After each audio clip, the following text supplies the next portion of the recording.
नमस्कार साथियों, और जीना सीखे में एक बार फिर से आप सभी लोगों का स्वागत है। आज से हम एक नए सीरीज की शुरुआत कर रहे हैं जिसका नाम है विटामिन्स एंड मिनरल्स। इस सीरीज के अंतर्गत हम विटामिन्स और मिनरल्स के बारे में जानेंगे, इनके कमी से होने वाले रोग, इनका शरीर में कार्य क्या है और इनके द्वारा यदि कोई रोग होता है इनकी कमी के कारण तो उसको कैसे हम ठीक करते हैं, इस सीरीज में हम आपको बताएंगे। तो आइए चलिए वीडियो को शुरू करते हैं और जानते हैं विटामिन्स के बारे में और मिनरल्स के बारे में।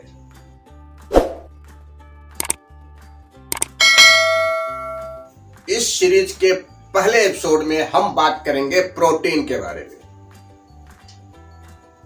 प्रोटीन के बारे में जानेंगे, प्रोटीन का हमारे शरीर में कार्य क्या है, उसकी उपयोगिता क्या है, उसके कमी के कारण क्या रोग होते हैं और फिर उनको किसके द्वारा, कौन से भोज्य पदार्थों में ये अधिक पाया जाता है जिसको खा करके इसकी कमी को दूर करते हैं।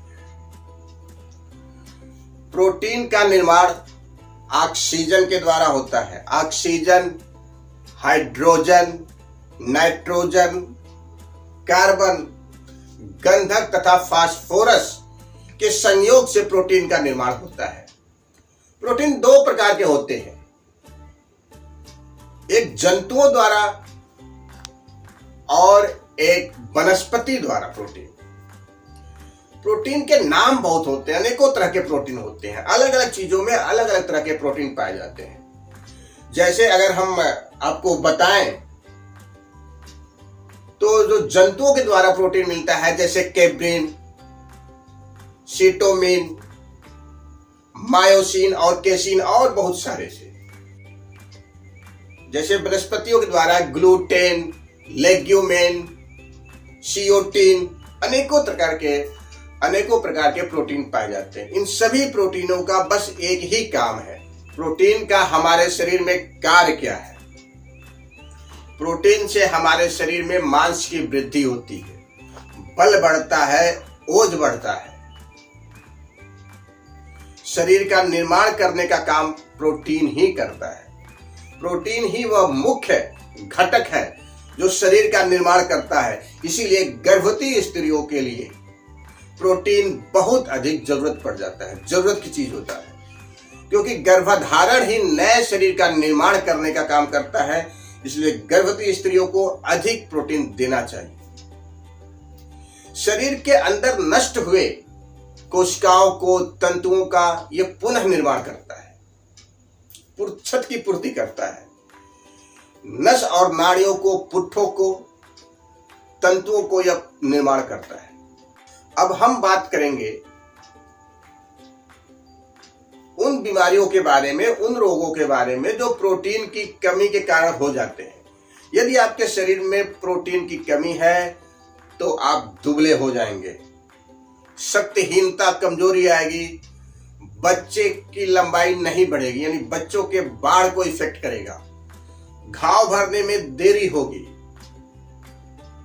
शरीर का कोई अंग विकास नहीं करेगा या फिर पूरा शरीर ही अविकसित हो जाएगा। आलस्य आपके शरीर में व्याप्त कर जाएगा, आलस्य आ जाएगा, हमेशा शरीर आलसीपन रहेगा, यकृत विकार हो जाएंगे, खून की कमी हो जाएगी और जलोदर तरह के रोग हो जाएंगे। खून की कमी का रोग हो जाएगा यदि आपके शरीर में प्रोटीन की कमी हो गई तो। यकृत विकार हो जाएगा, यकृत, लीवर खराब हो जाएगा, गुर्दे भी खराब हो जाते हैं। तो ये बीमारियां थी, ये रोग थे जो प्रोटीन के कमी के कारण हो जाते हैं। अब इनकी कमी को कैसे दूर करें, किसमें प्रोटीन अधिक मात्रा में पाया जाता है?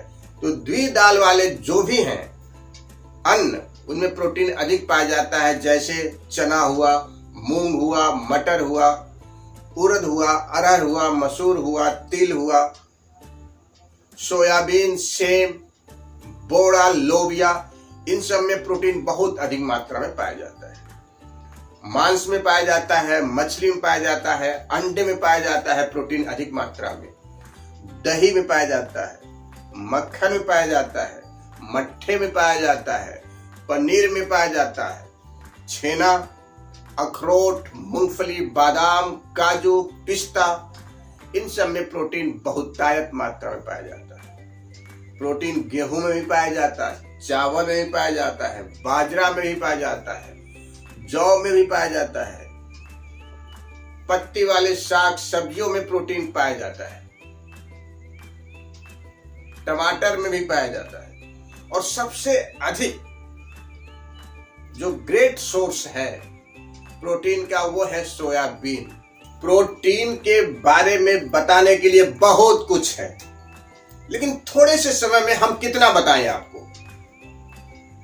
प्रोटीन जहां एक तरफ जीवन देने वाला है, वहीं अगर इसकी मात्रा अधिक हो जाए, अधिक डोज में लिया जाए, तो जीवन लेने वाला हो जाता है, कई गंभीर बीमारियों का जनक है, कई गंभीर बीमारियां दे देता है, जो कि बीमारियों को मैंने आपको गिनाया भी है। इसके अलावा और कई बीमारियां दे देता है। प्रोटीन का पाचन, प्रोटीन के पाचन में आंतों का और गुर्दों का, इन दोनों का बहुत बड़ा रोल होता है। तो यदि प्रोटीन की अधिकता हो जाती है तो सबसे पहले इन दोनों के रोग हो जाते हैं, आंतों के रोग हो जाएंगे और गुर्दे के रोग हो जाएंगे, लीवर भी इफेक्टेड हो जाता है। तो प्रोटीन को एक लिमिट मात्रा में खाइए। प्रतिदिन का डोज जो है एक व्यक्ति के लिए 45 से 65 ग्राम का है। एक दिन में व्यक्ति को 45 से 65 ग्राम तक का प्रोटीन लेना चाहिए। इससे अधिक लेंगे तो ये विष की तरह काम करेगा।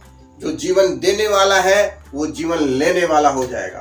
तो इन सब चीजों का सावधानी में रखिए। आप प्रोटीन को कम मात्रा में लीजिए, संतुलित मात्रा में लीजिए, जितनी आवश्यकता है उतना लीजिए, तो आप निश्चित तौर पे स्वस्थ रहेंगे और सेहतमंद रहेंगे। इन्हीं शब्दों के साथ एक बार फिर मैं आपसे विदा लेता हूं। अगले एपिसोड में फिर कुछ नए मिनरल्स, नए विटामिन के साथ आएंगे। तब तक के लिए जय हिंद, जय भारत, स्वस्थ भारत, नमस्कार।